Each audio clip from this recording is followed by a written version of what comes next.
Tumekuwa tukifanya kazi back to back kwa Tanzania na wapenzi wote wa ngumi wakae mkoa wa Kula kwa ajili ya Novemba 8 pale uwanja wa Taifa mkubwa KBC International Center.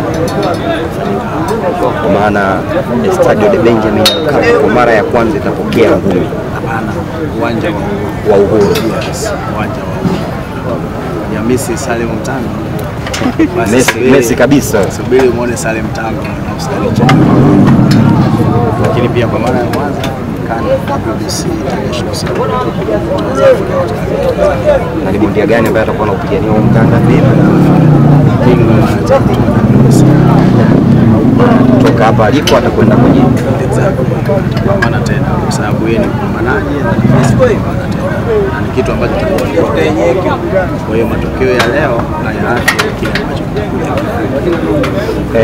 pambano lilikuwa lichezwa tarehe 27 likasogezwa mwezi wa 10 tarehe kwa ajili ya partners wengine au kibiashara tuseme. Tutegemea na hilo linaweza kusimama pale pale ama zinaweza kutokea sababu ambazo ziko nje ya uwezo. Kwa hili haliwezi kusogezwa kwa sababu kabla hili lilikuwa liwe tarehe 27 ya mwezi huu wa 10, ambapo kwa sababu hizo ambazo nao umezisema ikapelekea liwe tarehe 10 ya mwezi wa 10. Kwa hiyo ikafanya lile lisogee mbele mpaka tarehe 8 ya mwezi wa 11. Kwa hiyo hakutokuwa na kusogeza tena. Tutegemea Azam TV atakuwa sehemu tena ya hiyo fight. Tunaamini kwa sababu wote tunafanya kazi katika kiwango ambacho kimeonekana bora, mapambano ambayo tumeandaa na Azam anapenda kuwa na mapambano ambayo ni bora. Hakuna tutashindana. Neno lako kwa mashabiki wa ngumi sasa? Naomba muendelee kutunga mkono.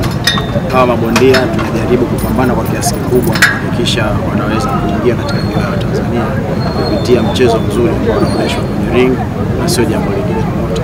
Kwa tunaomba wadau wote wa michezo, wapenzi wa ngumi na wapenzi wa michezo mingine wawe sehemu ya kuhakikisha hawa vijana wanaweza kusogea, kwa sababu wanapojumuika hivi kwa wingi ni sehemu ambayo kuna pato tunalotengeneza, lakini mbali na pato la fedha kuna mlisho katika akili za mabondia na kujua kwamba nyuma yao kuna watu ambao wana mapenzi ya dhati na wao.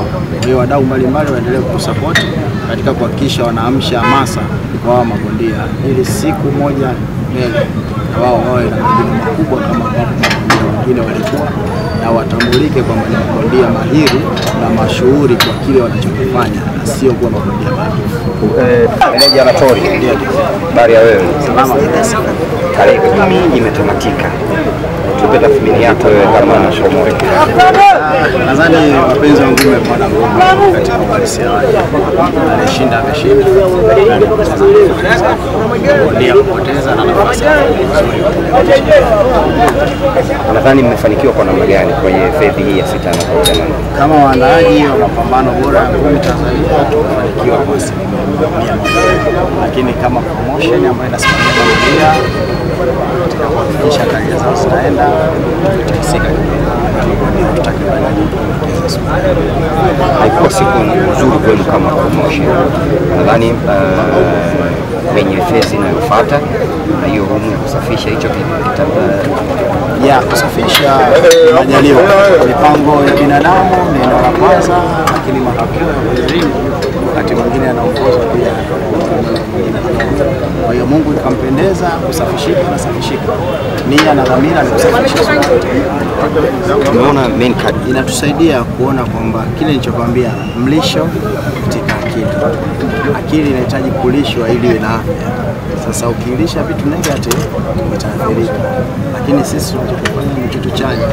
Hawa vijana wanapambana kwa support ya Mheshimiwa Rais, wanaoshinda wanapata knockout ya mama, inaleta faraja. Ile ni pesa yao mabondia, sio pesa ya mafia, ni pesa ya mabondia.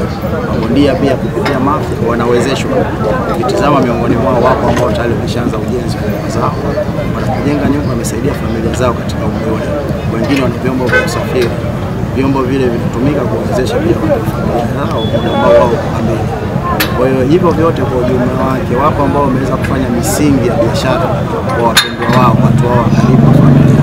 Ile kitu inaleta positive impact. Na ndio unaona hiki kinaweza kufanya familia inakuja kusupport, majirani wanakuja kusupport, kwa sababu ushindi ule unakuwa mshindi wa mtaa katika mtaa wao.